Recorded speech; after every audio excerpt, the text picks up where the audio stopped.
Well, hello everyone. It's Miara on Technical English Course YouTube channel. Today we are going to talk about what the difference between to infinitive and gerund. So it's about grammar material. Do you ever heard about to infinitive or gerund? I do believe that you ever heard about those of words. Well, talking about to infinitive or gerund,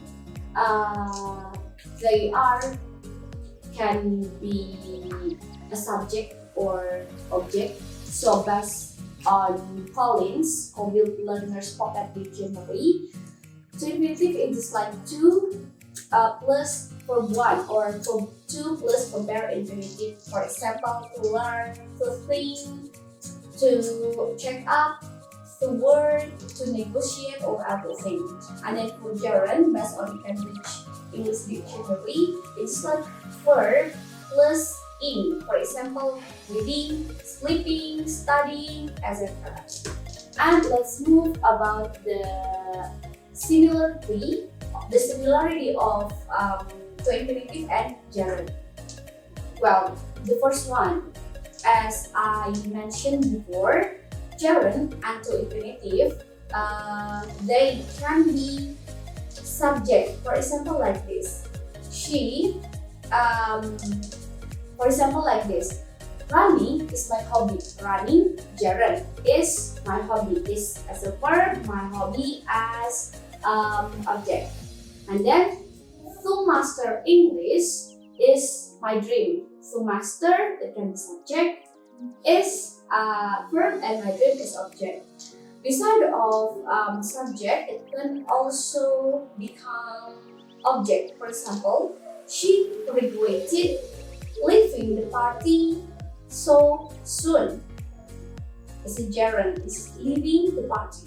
And then I forgot to bring my lunch box. I as a subject, forgot as a verb, and to bring is to infinitive. Okay, it can be subject, object. And then how about the difference? The difference for number one is gerund, it can be object or preposition, but to infinitive not. For example, like this. She is good at painting. She is a subject, is verb, good. It can be complement of subject. At is preposition, and after preposition is painting. Painting is gerund.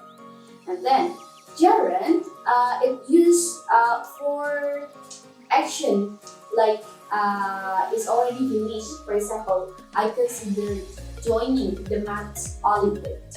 But for to infinitive, it is like talk about action, just like abstract or we will do.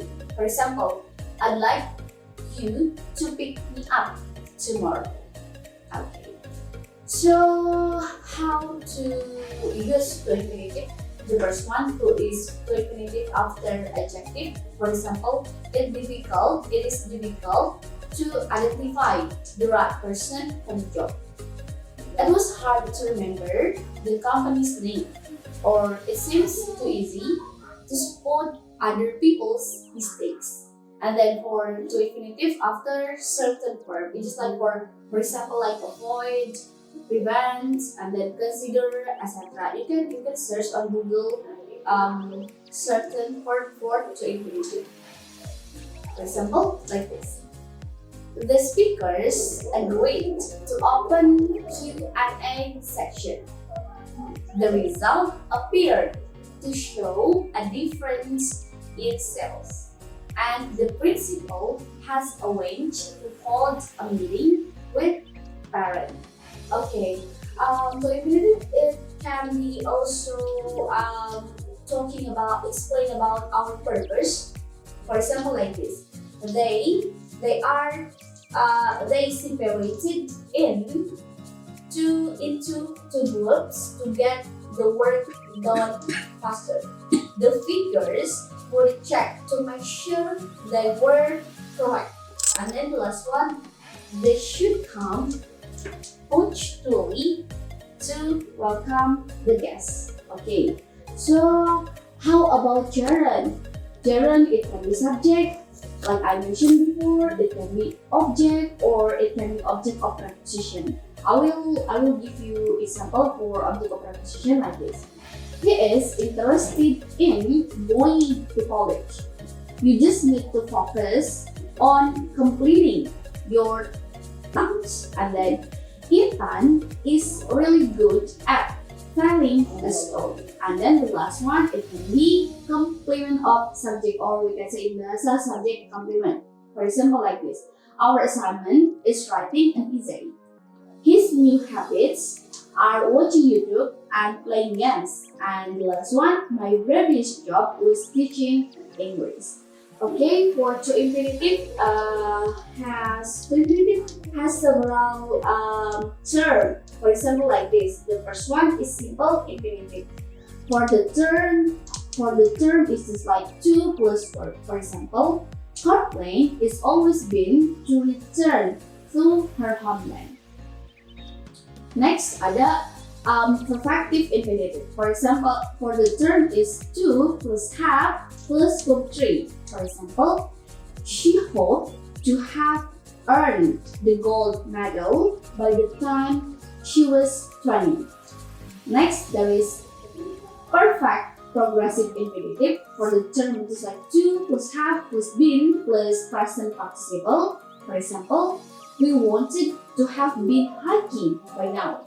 And then there is passive infinitive. For example, the suggestion to be seen by surgeon was never followed. For the term, it's like 2 plus be plus past participle.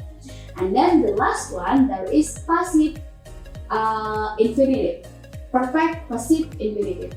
For the term, it is like 2 plus have plus been plus past participle. For example, they were happy to have been chosen for the award. Okay. And for gerund, it is like simple. You can put for bear plus in. This is it. Yeah. So that's all for today. Thank you for watching our video. Don't forget to like, comment, and subscribe. And if you have lots of questions in your mind, just comment below. And then see you. Good night, everyone. Let's start from zero.